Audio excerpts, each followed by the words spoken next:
ఈరోజు ఈ కార్యక్రమం మొదలు పెట్టాడు ఇవన్నీ చెప్పాలనిపించింది. ఎందుకంటే వాడు ఏం చెప్తాడు, వాడు ఉన్న విషయం చెప్పడానికి టెన్షన్ పడతాడు. వచ్చింది ఎంత, ఉన్నది ఎంత, ఇంకా మా టీవీ వాళ్ళ నుంచి రావాల్సింది ఎంత ఉంటుంది, అన్నీ ఉంటాయి కదా. ఈరోజు వాళ్ళ ఊర్లోనే, ఎందుకంటే ఇంట గెలిచి రచ్చగలవాల, తన సొంత ఊర్లో ఎవరికైతే కష్టాలు ఉన్నాయో ఆ పిల్లలతోటి మొదలు పెడుతున్నానన్నా ఏమంటావు అని అడిగి, ఎప్పుడు చేద్దాం, ప్రతి ఒక్క విషయం నన్ను అడిగిండు, ఎప్పుడు చేద్దాం, నీ ఇష్టం రా, నువ్వు ఎప్పుడంటే అప్పుడు నేను వస్తాను రా పోయి. నేను ఒక 2 నెలలు ఊర్లో లేను, అది కూడా ఉంది.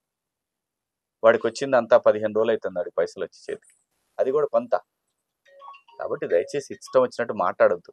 సో ఇప్పుడు నేను అన్న మాట కూడా కడుక్కుంటాడన్నా కదా, అది భూతేం కాదు, అది తెలుగు పదం. దయచేసి మళ్ళీ దాన్ని లాగటం, అది తెలుగు పదం, అది బూతు కాదు. అర్థమైందా? సో నలుగురికి ఆదర్శంగా ఉండేటట్టు మీరు కూడా వీడియోలు పెట్టండి, మీరు కూడా ప్రశాంత్లాగా ఎదగండి.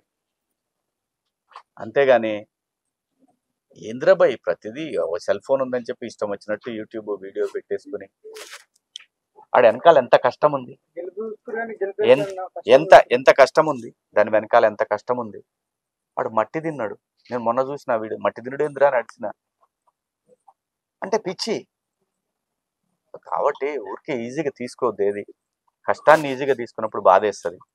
బిగ్ బాస్ హౌస్ లో ఇంకా చెయ్యి నొప్పి నాది తగ్గలే, నా చెయ్యి ఇంకా నొప్పి లేదు, తగ్గదని చెప్పాడు. ఇప్పుడు అలా నాగార్జున గారికి ఎప్పుడో 5 సంవత్సరాల క్రితం భుజానికి దెబ్బ తగిలితే అది ఇప్పుడు కూడా తగ్గలేదు. ఆయన తగ్గవు, ఏజ్ కూడా ఉంటుంది ఇక్కడ మా మ్యాటర్. సో కాబట్టి దయచేసి ఇష్టం వచ్చినట్టు మాట్లాడకండి. పంచలేదా వాడి కర్మ, వాడికంటూ అంతరాత్మ ఉంటుంది. ఒకవేళ పంచలేదు, తప్పు చేస్తున్నాడు అనుకుందాం, పైన ఒకడు ఉంటాడు, చూస్తారు కదా, అంతరాత్మ ఉంటుంది, అది చూస్తుంది కదా. కాబట్టి దయచేసి సపోర్ట్ చేయండి, వాడు చేయాలనుకున్న దాన్ని సపోర్ట్ చేసేవాళ్ళు చెయ్యండి. నచ్చలేదు చెయ్యొద్దు, అయిపోయా, మనకేంది, అన్సబ్స్క్రైబ్, పీక్ అవతల పడే, వాడితో మనకి పని లేదు, మన వీడియోలు చూడొద్దు.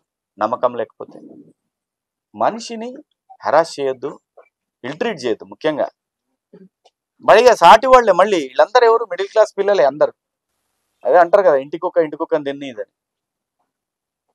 అట్లనే వద్దబ్బా, ఇలాంటివన్నీ వద్దు. మనుషుల మొక్కలకోళ్ళు సాయం చేసుకుందాం. మనల్ని మనం తక్కువ చేసుకుంటే ఇట్లానే ఉంటాయి జీవితాలు. మొన్న ఏదో సరదాగా అన్న వాడు వైట్ అండ్ వైట్ వేసుకున్నాడని ఇక పాలిటిక్స్ అనగానే వాడిని ఇక మళ్ళీ ఇలా వేసుకోవటం మొదలు పెట్టారు. ఏం కాకూడదా ఎవడన్నా? కేసీఆర్, చంద్రబాబు నాయుడు, అలాగే జగన్మోహన్ రెడ్డి గారి ఫ్యామిలీ, చంద్రబాబు నాయుడు గారి ఫ్యామిలీ, కేసీఆర్ గారి ఫ్యామిలీ, లేదంటే ఇంకా రేవంత్ రెడ్డి గారు, వీళ్ళందరూ కూడా చిన్న ఫ్యామిలీస్ నుంచి వచ్చిన వాళ్ళే కదా, వాళ్ళు నాయకులు అయ్యారు. తప్పేంది? ఒకవేళ నేను సరదాగా అన్నమాట, వాడు నాతో ఇప్పుడు మనలే, తప్పేంది? నాకు అర్థం కాల. వద్దా? ఎవడు మనం చిన్నోడు అవ్వకూడదు ఏమి? వాడు అయితేనే అనలేదు, నేను ఊరికే వైట్ అండ్ రైస్ చేసాడు సరదాగా ఫన్నీగా అన్నాను నేను. ఇంకా సమరసింహారెడ్డి అట్లా పాటలు పాడుకుంటా, అట్లానే ఆ పాటలో ఉంటది, గల్లీ చిన్నది గరీబోళ్ళ బతుకని ఆయన గోరెటం కన్నా పాట ఒకటి ఉంటది. ఇట్లానే ఇంకా ఈ బతుకులు, ఈ చిన్న బతుకులు ఇయే, ఆ గల్లీ సందులు ఇయేనా? ఇంకా ఏమి ఎదగాలనుకునే ప్రయత్నం చేయొద్దా? అన్యాయం అబ్బాయి ఇది. ఇక్కడ ఎవడన్నా ముందుకెళ్తున్నాడంటే, వాడు చిన్నోడు ముందుకెళ్తున్నాడంటే చేతనైతే సాయం చేయండి. ఈరోజు ఈ పిల్లల ముగ్గురిని తన ఊర్లో ఈ పిల్లల గురించి వీళ్ళ డీటెయిల్స్ అన్ని మీకు ప్రశాంతే చెప్తాడు. వాళ్ళకి ఈరోజు తను ఏం సాయం చేయబోతున్నాడో చెప్తాడు. దయచేసి తొందరపడి ఒకసారి అన్నామంటే వెనక్కి తీసుకోలేం. చేతనైతే ఎంకరేజ్ చేయండి, లేదంటే అన్సబ్స్క్రైబ్ చేసుకోండి. అబ్బా సింపుల్, దీంట్లో ఏముంది? ఒక బటన్ ఎట్లయితే నొక్కుతాం, ఇంకో బటన్ నొక్కితే అది మనకి ప్రశాంత్కి సంబంధం లేదు. ప్లీజ్ ఎవరన్నా సమాజంలో ఏదన్నా చేద్దామని ముందుకు వచ్చినప్పుడు ఎంకరేజ్ చేయండి.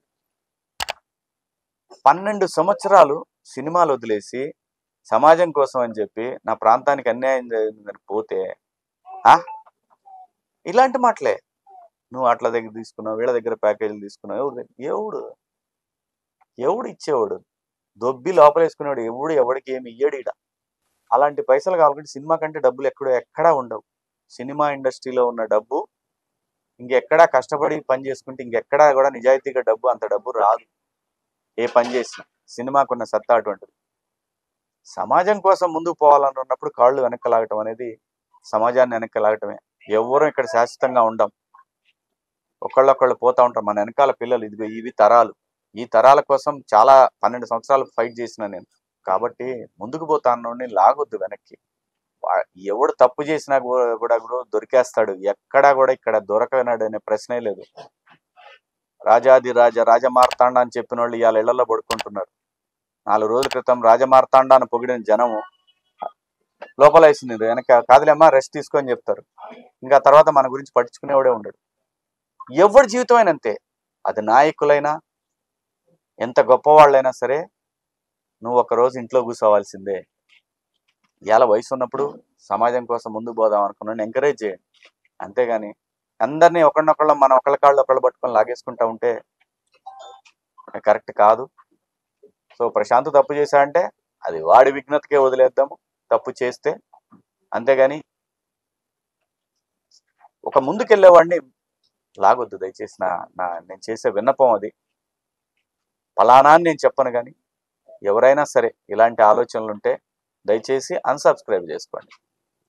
అది వాడినైనా, నన్నైనా, ఎవరినైనా, సందీప్నైనా లేదా పోలేనైనా, ఎవరినైనా సరే సాయం చేయాలని ముందుకు వస్తున్నప్పుడు విమర్శించొద్దు. చూడండి, వెయిట్ చేద్దాం.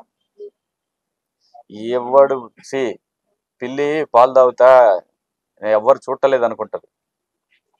తర్వాత ఆ చింట్లో ఉన్న గరిటో లేదంటే పప్పు గుత్తో తీసుకొని కొడితే అప్పుడు తెలుసు, అమ్మా సుత్తుర్రోయ్ వద్దురోయ్ ఇంటికి వద్దని వెళ్ళిపోద్ది పిల్లి.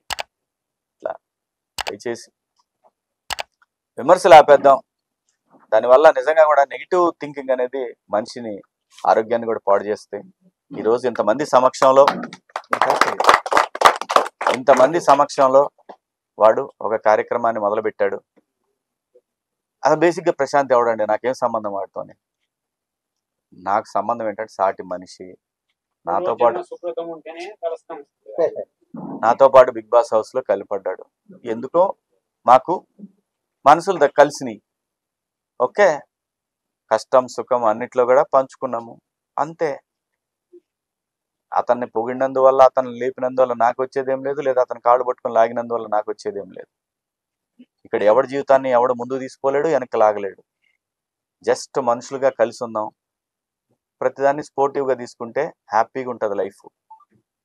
అది ఈ ఊరికి ఇంత మంచి పేరు తీసుకొచ్చాడు వాడు. కొల్గూరు అనే ఊరు ఇలా అందరికీ తెలుసు, ప్రపంచంలో అందరికీ చెప్పాడు. అది ఆ ఊరు ప్రెసిడెంట్ గా ఆయన చాలా హ్యాపీ ఫీల్ అవుతాడు. ఈ ఊళ్ళో ఉన్న ప్రతి వాళ్ళు పల్ల ప్రశాంత్ మా ఊరే అని చెప్పుకుంటారు ఊళ్ళో వాళ్ళు. ఒకవేళ ఎవరికైనా చెప్పుకోవాలని బయటకు లేకపోయినా వాడు ఇంకా ఎవరో తెలియదు, ఇక్కడ ఎవరు తెలియదు అనుకున్నప్పుడు మా ఊరే ప్రశాంత్ అని కూడా చెప్తాడు. వాడు కూడా ఇష్టం లేనాడు కూడా. సో ఇవన్నీ ఉంటాయి. ఇది సింపుల్ అబ్బా, చిన్న జీవితం. దీన్ని ఊరికే లాక్కొని పీక్కొని ఇష్టం వచ్చినట్టు చేసుకుంటే